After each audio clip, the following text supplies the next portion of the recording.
The shining crystal towers of the Zerathian palace stood high above the clouds of planet Zerath Prime.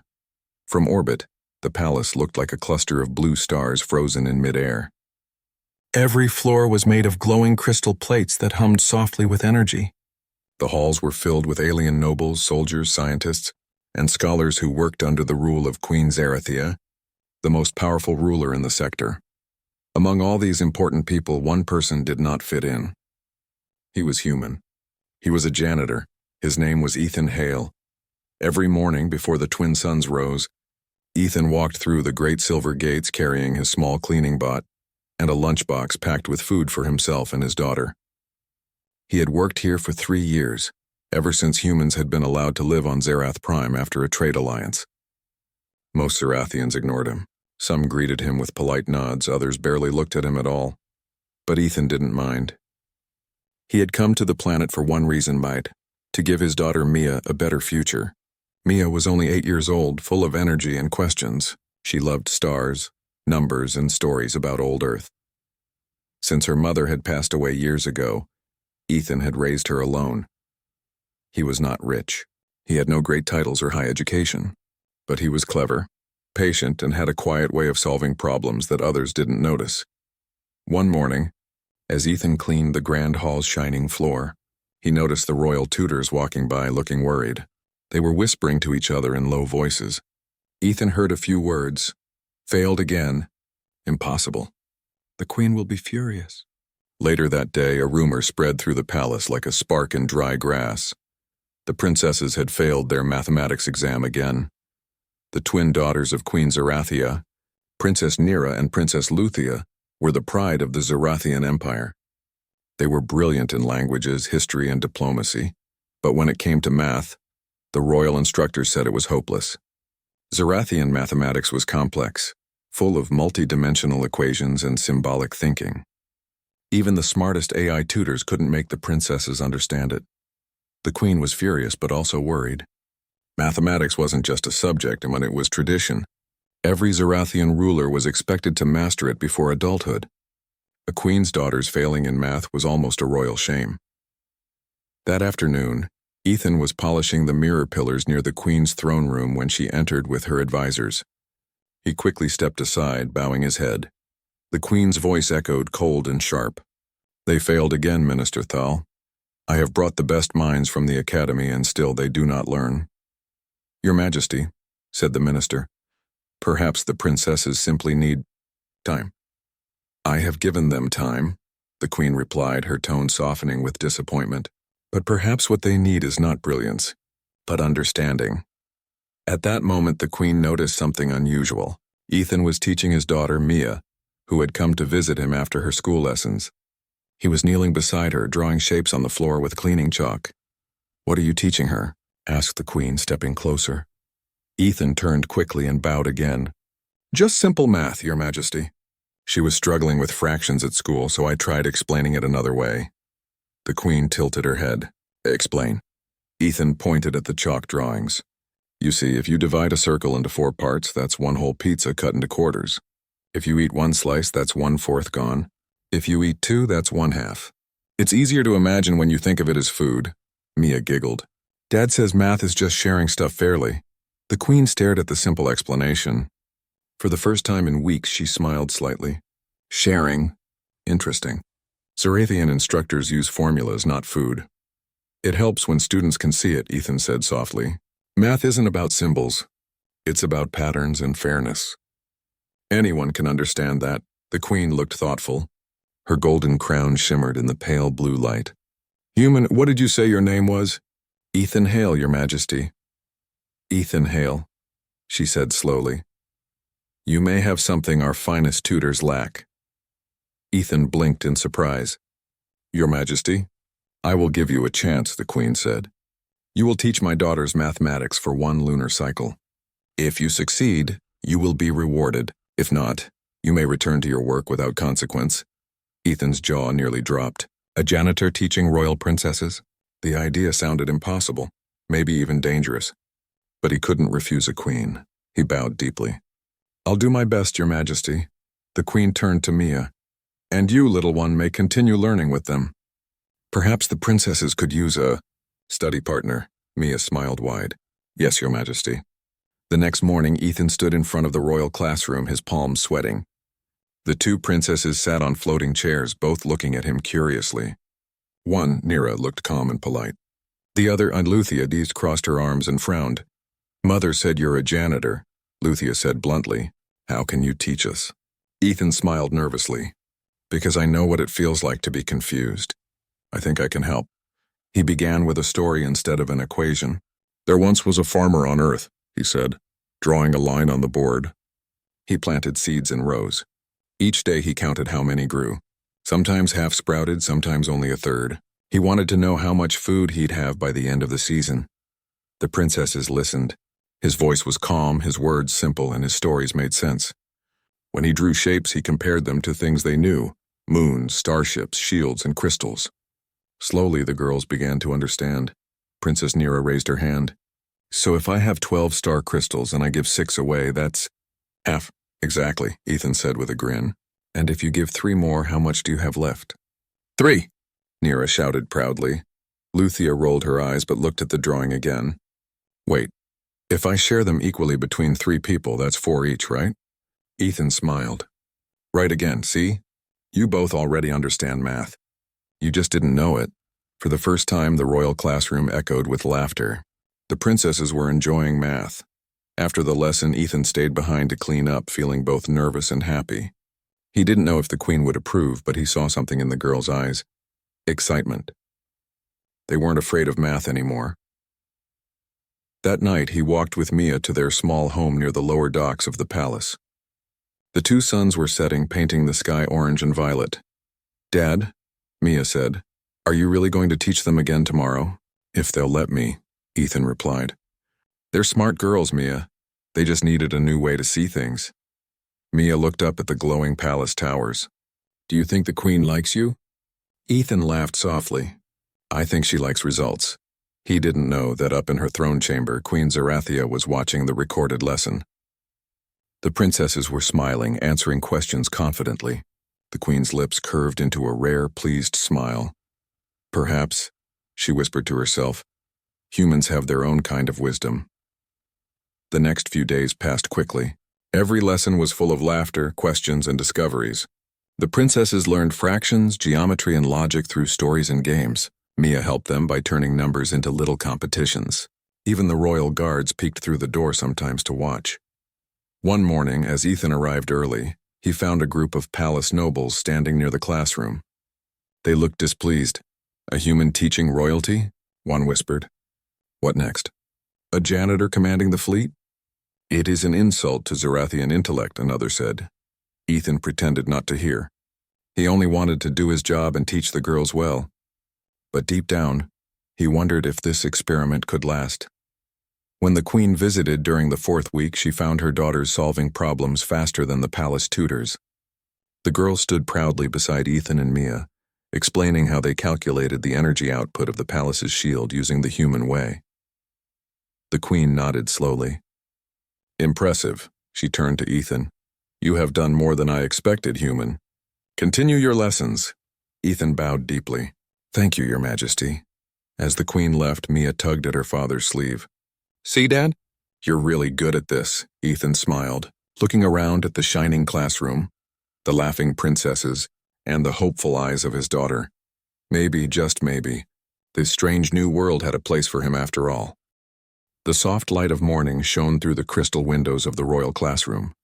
Ethan Hale stood quietly near the board, setting up the day's lesson. His daughter Mia sat at the corner, arranging colored stones that they used as math tools.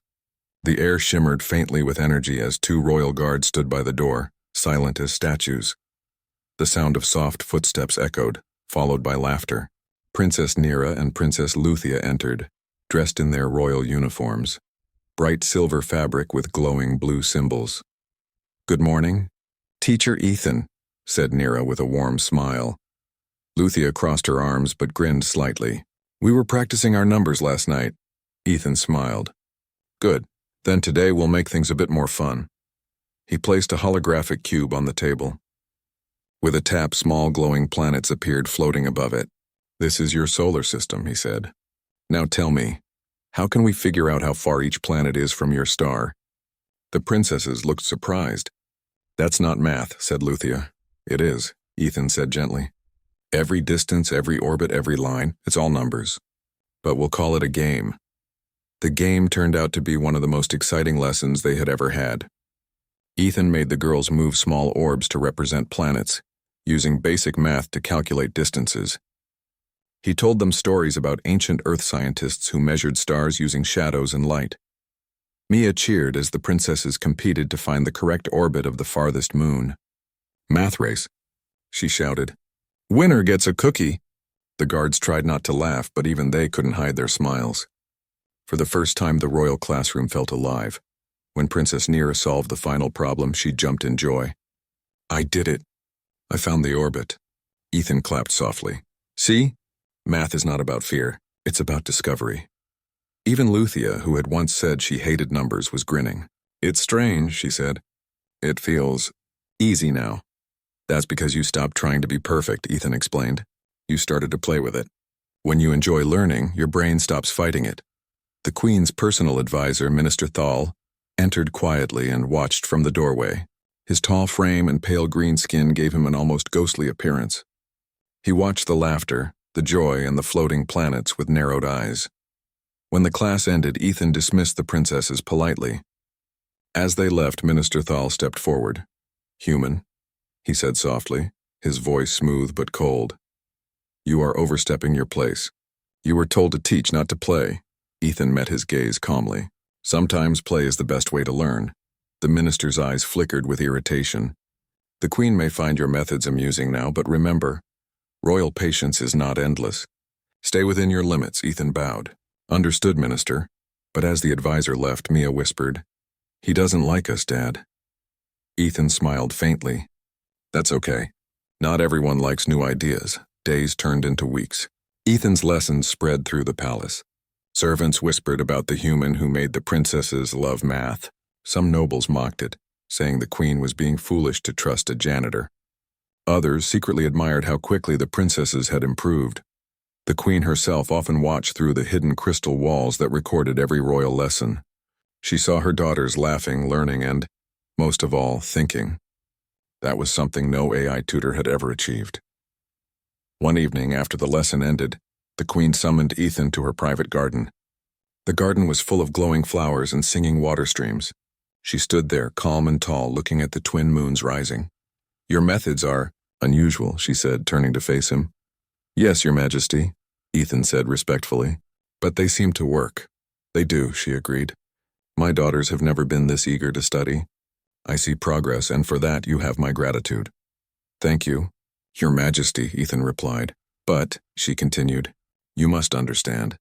Many in my court think it is a disgrace that a human janitor teaches royal heirs. They believe humans are simple, emotional creatures. If you wish to continue, you must prove that your teaching has value beyond simple tricks. Ethan nodded. I understand. I'll do my best to show that humans can bring something real, something useful. The Queen looked thoughtful. Very well. Continue your work. As Ethan bowed and left, the Queen turned back to the moons and whispered to herself, Perhaps there is more to humanity than we know. The next morning, Ethan arrived early as always. But something was different. In the hall outside the classroom, several high-ranking nobles stood watching him. Among them was Minister Thal holding a datapad. Ethan Hale, Thal said sharply. You are to be tested today. Tested? Ethan asked. Yes, Thal said, his lips curving into a thin smile. If you truly teach so well, let us see if your students have learned. The classroom door opened and the Queen herself entered with her daughters. Proceed, she said calmly. Thal stepped forward. Princesses, you will solve 3 royal-level math problems using human methods as your teacher has instructed you. The princesses looked nervous. Ethan gave them a small nod. Just take your time. Remember what we practiced. Think of it as a puzzle, not a test. The first problem appeared on the holographic screen, a calculation about energy ratios. The second was about time differences between orbiting moons. The third was about symmetrical patterns, the hardest of all. The room was silent except for the soft hum of the crystals. Neera bit her lip. Luthia frowned in concentration. Then Nira began writing, her fingers moving quickly across the glowing tablet. When the Queen looked up at the final answers, she froze. All three were correct. Even Minister Thal blinked in disbelief.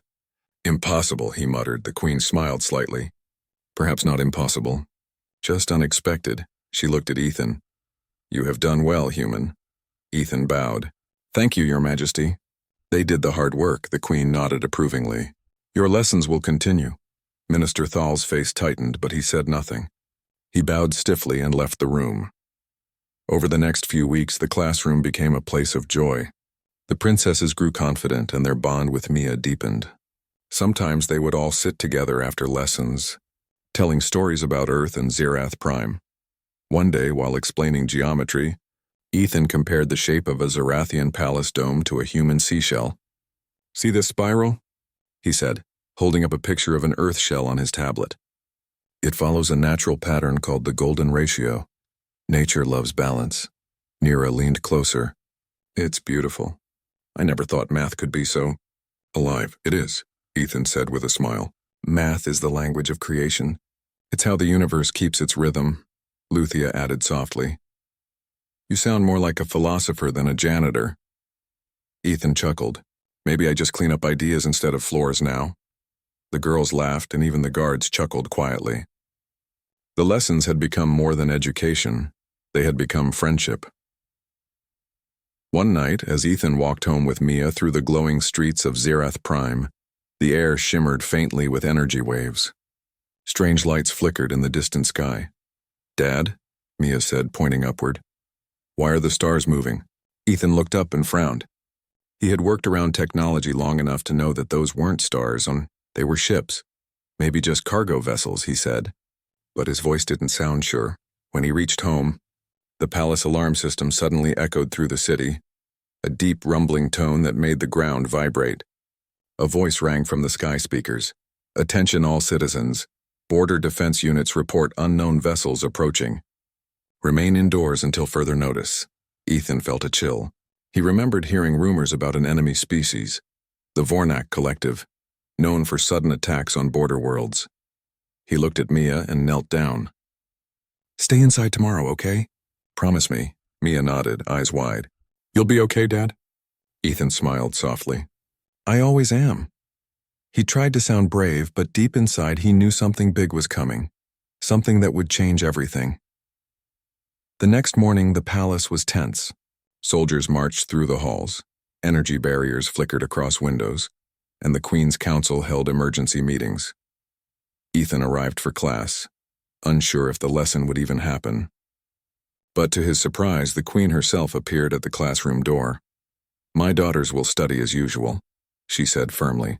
Even in danger, knowledge must not stop, Ethan nodded. Yes, Your Majesty. He looked at the princesses and smiled. All right, let's start with something new today. Problem-solving under pressure. He drew a triangle on the board. Sometimes life gives you impossible problems, he said softly. But every problem has an angle you haven't seen yet. You just have to find it. The princesses nodded, listening carefully. Outside, the sky burned faintly red as enemy ships drew closer, and deep in the palace, the human janitor's lessons were about to become more important than anyone could imagine. The twin suns of Zirath Prime rose red and dim, hidden behind heavy clouds. The usually bright city below the palace was silent. Streets that once sparkled with energy now stood dark and empty. The hum of the shields above the capital could be heard even inside the royal classrooms. A deep, steady sound that reminded everyone that danger was near. Ethan Hale arrived at the palace early, his steps quick but careful. His heart was heavy with worry. The night before, he had seen ships in the sky, dark shapes that glowed faintly green. They weren't Zirathian ships. Everyone now knew the truth. The Vornak Collective was coming. The Vornak were a ruthless alien race known across the stars for their hunger to conquer. They used machines that drained energy and made other species' technology useless. Even the powerful Zirathian Empire feared them. As Ethan walked through the silver halls, soldiers rushed past him carrying energy rifles and shield emitters. Engineers were working on the palace's defense grid, speaking in fast, worried tones. He could feel the tension everywhere. When he reached the royal classroom, the guards at the door saluted him quickly and stepped aside. Inside, Princess Nera and Princess Luthia were already waiting, dressed not in royal gowns but in light training suits. Their faces looked calm, but their eyes showed fear. "Teacher Ethan," said Nera softly, "is it true? The Vornak are coming?" Ethan nodded slowly. "That's what I heard, but the Queen and her people are strong. You'll be safe here." Luthia looked down at her hands. "We wanted to study, but it feels strange now." "What's the point of math when a war is coming?" Ethan smiled gently. "Math is always useful, Luthia, even in war, maybe more than ever." He walked to the board and drew a line. "When everything feels out of control, numbers help us understand. They tell us how things move, how they connect, how they survive." The girls watched as he drew simple shapes that slowly turned into battle formations and shield grids. "See this?" he said. "If you know how much power a shield uses per second, you can predict when it will fail. That's math. If you know how fast an enemy ship moves, you can guess where it will be in 5 seconds. That's math too." Luthia frowned and thought. "So math is like predicting the future?" Ethan nodded. "In a way, yes. It's like seeing patterns before they happen."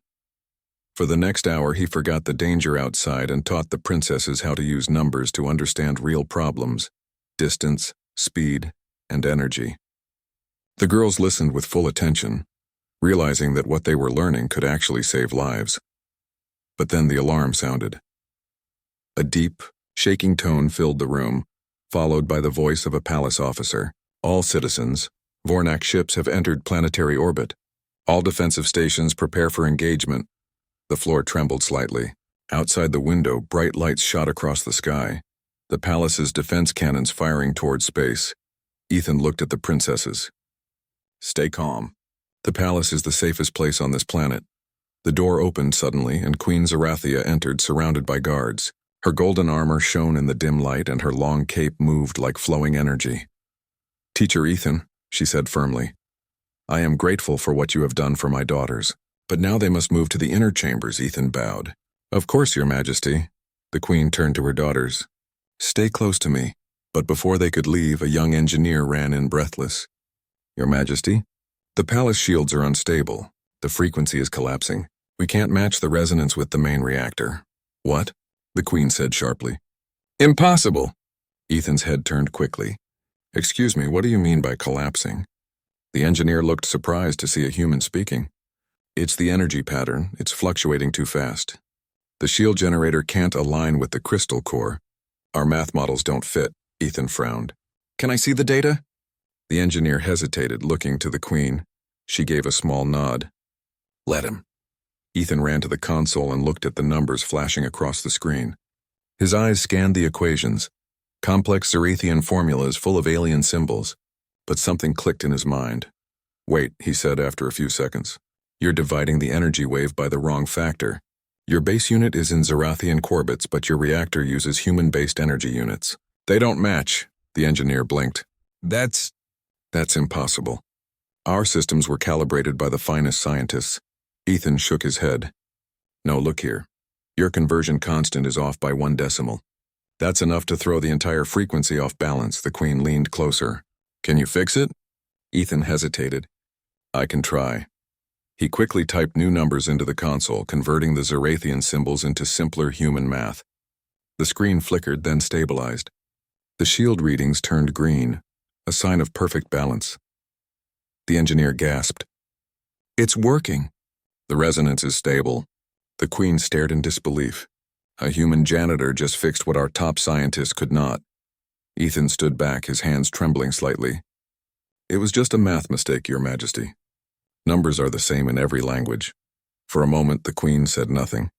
Then slowly, a proud smile spread across her face. "You have done more than you know, Ethan Hale. You may have just saved us." Hours passed as the battle raged above the planet. The palace shook with distant explosions, but the shields held strong. The Queen remained in command, her daughters by her side. Ethan stayed near the engineering team, helping them calculate shield strength and timing energy pulses. At one point, when the energy core began overheating, Princess Nera spoke up. "If we reroute 20% of the current through the secondary conduit, we can lower the pressure." An engineer turned in surprise. "That's correct," Ethan smiled proudly. "You see, Your Majesty? Your daughters are using math to save your kingdom." The Queen looked at him with new respect. Perhaps your way of teaching was never simple. It was powerful, but the danger was not over. The Vornak ships launched a powerful pulse that hit the planetary shield. The room shook violently, lights flickered, and a loud alarm filled the air. Shield level dropping to 43%, shouted an engineer. We're losing power. Ethan ran to the controls. We need to distribute the energy load evenly. If one section fails, the whole shield collapses. He grabbed a stylus and drew on the screen, dividing the shield network into zones. We'll use alternating cycles. Zone A cools while Zone B strengthens. Keep switching every 12 seconds. That's not in the manual, one soldier protested. Ethan grinned. Good thing I'm not reading the manual. The engineers followed his orders. Within minutes, the shield reading steadied again. The overload stopped. The room erupted in relieved cheers. The Queen placed a hand on his shoulder. You've just done what no battle AI could do, Ethan. You saw patterns. Like you said, you predicted the future. He smiled humbly. Just math, Your Majesty. Math and a bit of courage. As the hours passed, the Vornak fleet retreated. The Queen's forces managed to drive them back using the new shield pattern and precise counterattacks. The palace stood unharmed. When the alert finally ended, the entire hall filled with exhausted but joyful faces. The Queen looked at Ethan, her expression full of gratitude. Ethan Hale, she said formally. Today you have proven that knowledge, even from the humblest source, can protect an empire. Ethan bowed deeply. I just did what anyone would do, Your Majesty. Mia, who had been hiding in a safe room, ran to him and hugged him tightly. Dad, you did it! He smiled and lifted her up. We all did, kiddo. Even the princesses, Nira and Luthia, came forward smiling proudly. We used your lessons, Teacher Ethan, said Nira. You told us math could predict the future, and it did. Luthia nodded. You made us believe in ourselves. Ethan laughed softly. You two did all the hard work. I just gave you the tools. That evening, the Queen called for a small private dinner. Only the royal family, Ethan and Mia, were invited. The table was filled with Zerathian food, bright glowing fruits and energy bread that sparkled faintly. The Queen raised her glass. To humanity, she said, for showing us that even the smallest lesson can change the course of history. Everyone smiled and raised their glasses. Ethan looked around the grand hall, the shining walls and the stars outside. He couldn't believe that a janitor from Earth had helped save a world. Later, as he walked with Mia through the quiet garden, she asked softly, Dad, are we heroes now? Ethan smiled gently. Maybe just lucky helpers. Mia shook her head. No, you're a hero.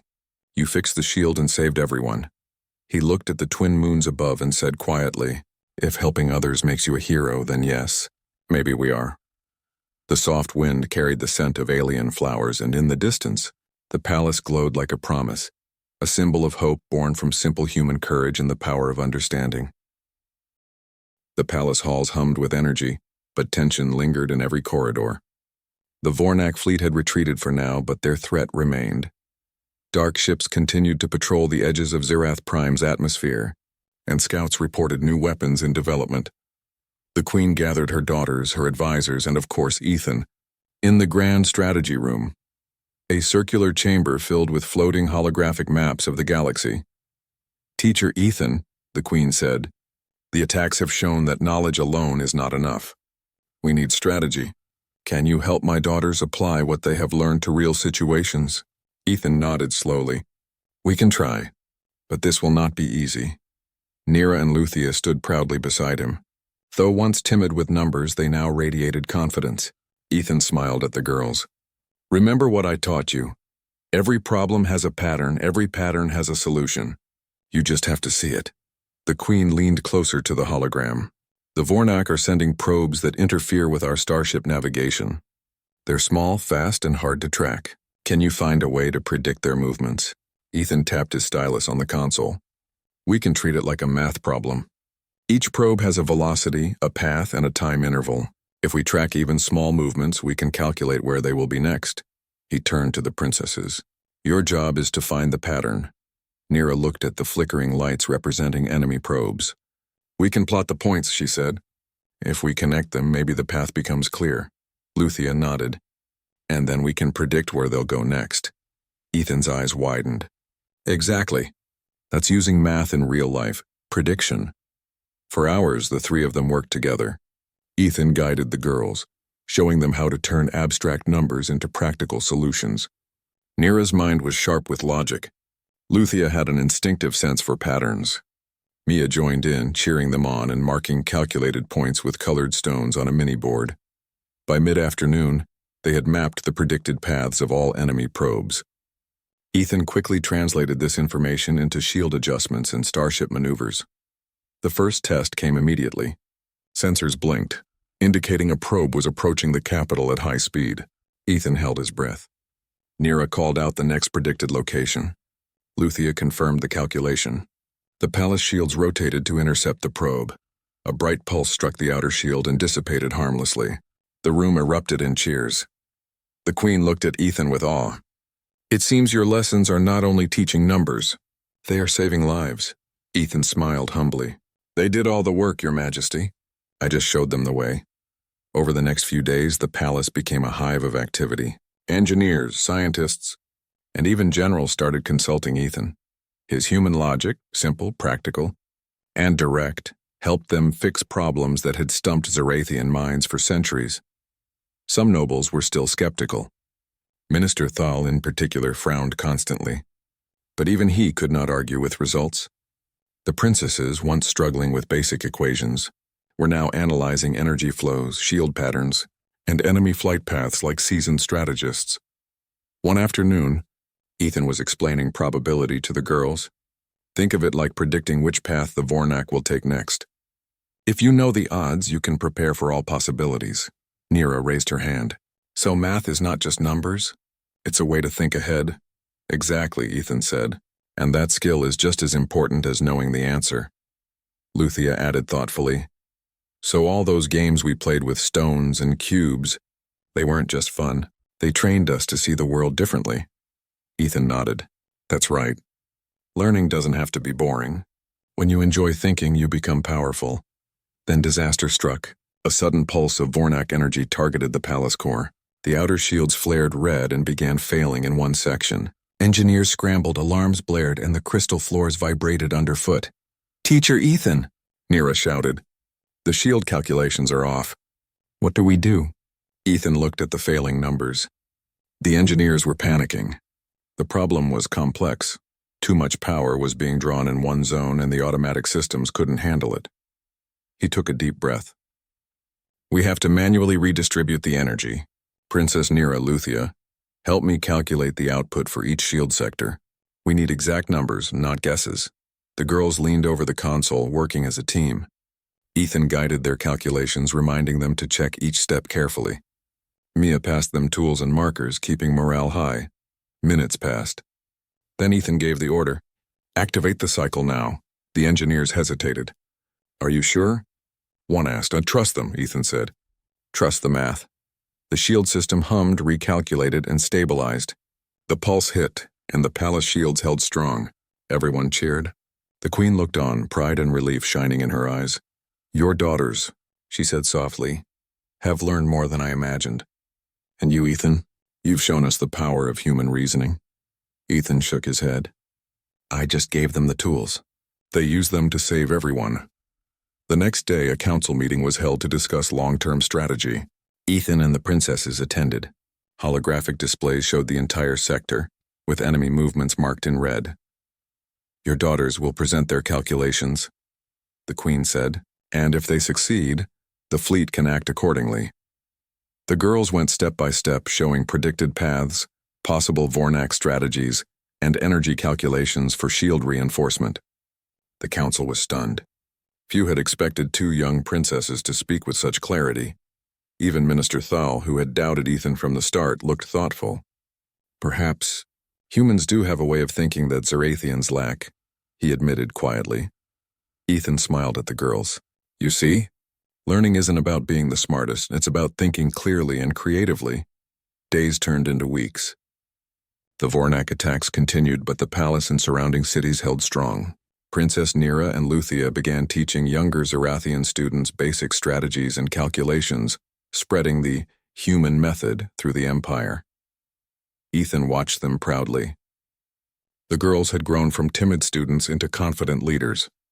They laughed as they worked, just like before, but now their lessons saved lives every day. Mia sometimes joined them, teaching small children simple patterns and helping them see the joy in numbers. The Empire's younger generation began to think differently, more creative, more adaptable, more human. One evening, as Ethan walked with Mia through the quiet palace gardens, the soft glow of alien flowers lighting their path, he spoke quietly. "Do you see what's happening, Mia? These girls, they're changing the Empire. And it all started with a few simple lessons." Mia nodded. "Humans are amazing, Dad. You taught them that." Ethan shook his head.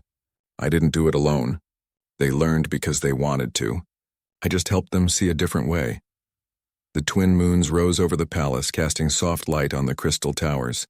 The Vornak threat still hung over the planet, but inside the walls the people were stronger, smarter, and united. And Ethan realized something profound. Sometimes, teaching is more powerful than fighting. In the grand strategy room, the Queen watched the girls work and thought quietly, "Perhaps humans are the key to the future of Zerathia." The skies above Zerath Prime were restless. The Vornak Collective had gathered their fleet at the edge of the sector, preparing for a full-scale assault. Ships darkened the horizon like a storm cloud, yet the people inside the palace were calm, confident, and ready. In the grand hall, Queen Zerathia, her daughters Nira and Luthia, Ethan and Mia, gathered with engineers and military leaders. Holographic star maps displayed enemy movements, shield projections, and fleet positions. "Teacher Ethan," the Queen said, her voice firm, "your methods have strengthened our defenses. The fleet trusts your calculations. Do you have a strategy for the next attack?" Ethan studied the map, his mind moving quickly. "We'll use predictive mathematics. Your daughters have already mapped the enemy patterns. If we combine that with our shield timing, we can anticipate every strike." Nira and Luthia nodded. "We can help guide the starships," Nira said. "If we calculate energy output and movement together, the fleet can adjust instantly." Luthia added, "And if we teach the younger officers the same method, everyone will act as one unit."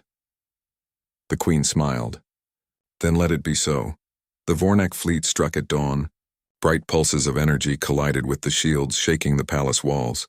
Alarms rang and the floor vibrated underfoot. Ethan stood at the control panel, Mia beside him as the girls guided the calculations. "Sector 3 is about to fail in 2 seconds, Luthia shouted. "Redirect energy from Sector 5 and 6 immediately," Ethan called. Nira calculated the enemy ship paths and directed starships in formation. 4 ships here, 6 there, keep them apart." The palace shields glowed brighter, pulses of energy flowing smoothly. Each calculation, each adjustment held the fortress together. The Vornak attacks faltered, and the palace remained safe. Hours later, the battle reached its climax. The Vornak leader, a massive vessel called the Obsidian Harbinger, approached the capital. Its energy beam could destroy entire sections of the city. Ethan frowned. "The main shields won't hold this long." Nira looked at him. "Then we need a human solution." Ethan smiled faintly. "It's not just me. It's math, teamwork, and thinking clearly. That's human power. Using a combination of calculations, shield rotations, and fleet maneuvers, the palace and its defenders focused all energy on a single defensive point. The Obsidian Harbinger fired. The beam struck the shields, then dissipated harmlessly, redirected and absorbed by precise calculations. The Vornak fleet faltered. Seeing their leader fail, the smaller ships retreated. The skies cleared. The palace remained safe. The Queen summoned Ethan and her daughters to the throne room. The hall was filled with nobles, engineers, and citizens who had gathered after the battle. Silence fell as the Queen stood and spoke. "Today we witnessed something extraordinary," she said. "Our palace, our people, our future. All protected not by brute strength but by understanding, by learning, and by the courage to think differently. Humans have shown us the true power of reason, patience, and teaching." She turned to Ethan. "You, a human, a janitor, a father, have done what no Zerathian could. You saved this kingdom, not with weapons but with knowledge." Ethan bowed, shaking his head. "I just did my job, Your Majesty. The real heroes are the princesses and the people who followed the calculations." Nira stepped forward. "We learned from him. He taught us that math is not a weapon, but a way to see clearly. That's why we succeeded," Luthia added. and he showed us that humans can teach, inspire, and even save worlds. Mia ran up and hugged Ethan tightly. "Dad, you're a hero." He smiled, lifting her gently. "We all helped, Mia. Everyone played their part." The Queen raised her hand. "Let it be known, Ethan Hale, human janitor and father, is honored as Royal Educator of Science and Reason. And from this day forward, human methods of teaching shall be included in Zerathian education." Months passed. The Vornak threat receded and peace returned. Princess Nira and Luthia continued to apply what they learned, teaching other students and shaping the future of the Empire. Ethan returned to his janitor duties but was now respected and admired. Mia grew in confidence, learning both Zerathian and human knowledge. The palace itself changed. Mathematics, problem-solving, and human-inspired teaching became part of the culture. Students laughed as they learned, shared ideas, and discovered patterns in the universe. Creativity and logic flowed together, making Zerath Prime stronger than ever. One quiet evening, Ethan walked through the palace gardens with Mia. The twin moons rose over the towers, reflecting softly in the crystal ponds. "Dad," Mia said softly, "do you think humans can really make a difference anywhere?" Ethan smiled. "Mia, we already have. One person, one lesson, one idea. That's all it takes to change a world. That's the human way." Mia hugged him tightly. "I'm proud of you, Dad." He kissed her head gently. "And I'm proud of you. One day you'll teach others too." As the stars shone over Zerath Prime, the human janitor knew that understanding, patience, and courage had reshaped the galaxy. Not by force, not by power, but by the simplest and strongest tool of all: knowledge. The Empire had learned a new truth. Humans, even from the humblest backgrounds, could inspire, teach, and save worlds, and so the legend spread. Of the janitor who taught princesses, the father who saved a kingdom, and the human who proved that understanding can be the greatest power of all.